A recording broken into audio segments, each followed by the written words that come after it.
Forward TV. The world is thinking.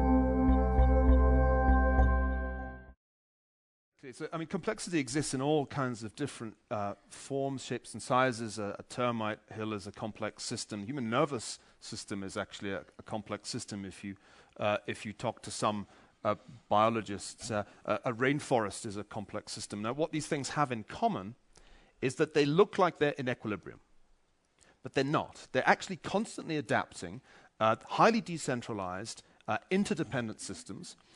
And this process of adaptation can continue for really quite a long time. And you think to yourself when you look at it, wow, that's in a wonderful equilibrium. That's how we think about the economy. That is, in fact, how economists teach economics. They talk about it in terms of equilibrium.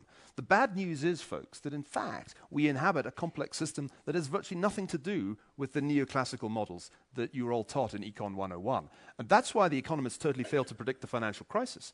The financial crisis was a product of complexity in the financial system, both in the conventional sense of complexity and in the technical sense.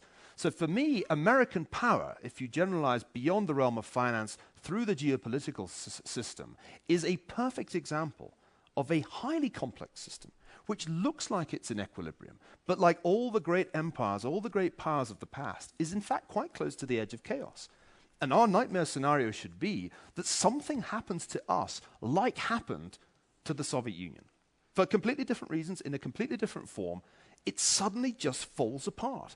And I think that the trigger, the catalyst, if you want to switch to chaos theory, the butterfly in the tropical rainforest that flaps its wings and causes the distant thunderstorm, is probably going to be the credibility of fiscal policy. That just seems to me like the obvious place where things can turn nasty. And they turn nasty with amazing speed in that area. Well, we saw that.